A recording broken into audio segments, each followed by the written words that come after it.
Alright, so first check, taxiing. We're gonna try to drive the plane a bit on the ground. Let's see what happens.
Okay, so taxiing, not so good. You need to use it about 50% throttle just to get off this, get the plane moving off the ground that I'm trying to fly in, which is kind of gravel. I'm using big wheels. I'll let you know which size. I think it's a 3x75 inch wheels. If you want to take a turn, you need to use more throttle, and sharp turns are really hard to take. That's my take on it. I might be wrong though, because I haven't done a lot of taxiing. Next test, glide test.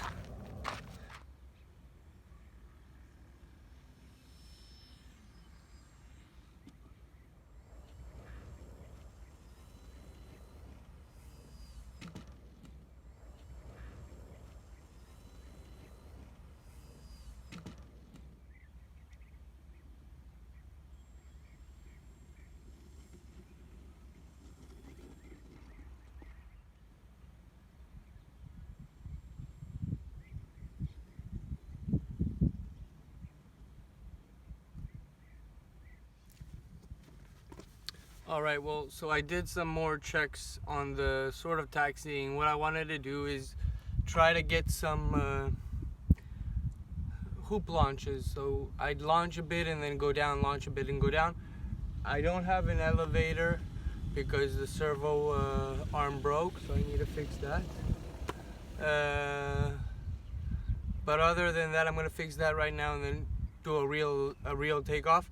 At around 80% to 100% throttle, without any elevator input, the plane will take off by itself. I guess that a C-Pack motor would have cut that to about 60% throttle for takeoff without any elevator usage. The thing is that since my elevator was broken, so I kind of used the fact that it was broken and just did those tests, because otherwise I'm sure I would have added some elevator input. So the test was done without any elevator because it wasn't working. I'm gonna fix the elevator, and then I'm gonna do a battery check and literally take off with the plane. Try to do the glide test that I mentioned, the thrust test that I mentioned, and the control surface test that I mentioned. So that's up next. Be back soon.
So I smashed the nose again on that last crash, which I don't know if you guys even saw. I think I added some wing indents with a obstacle stick, and I think it actually did worse. I think it actually gave it too much lift, so I might have increased it by just a bit too much, or it's not needed at all. So one way or the other, I'm gonna remove it. I'm gonna quickly heat up the hot glue gun again so that I could fix the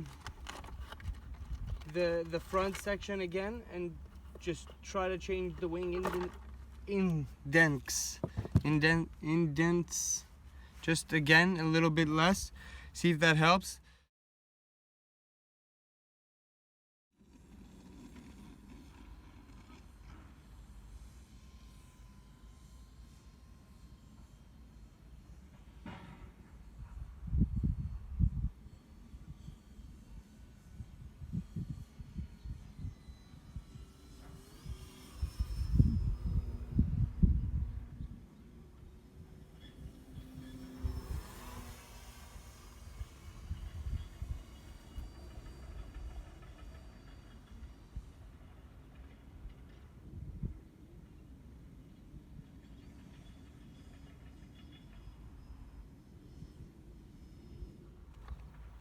Alright, so I broke the entire nose of the plane.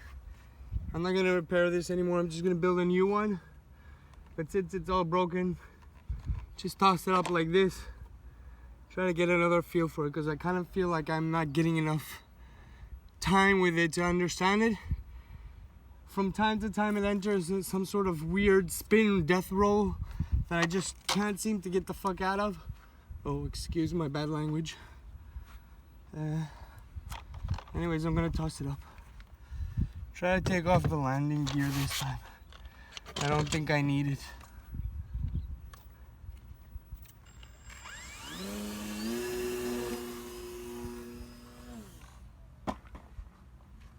That's a totaled. You didn't see that last crash on video, but again, it was pretty bad. This one's totaled for today. Strip out all the electronics and build a new one. I got a night shift tomorrow night, so I better cut out all the pieces tonight so that I could build a new one tomorrow.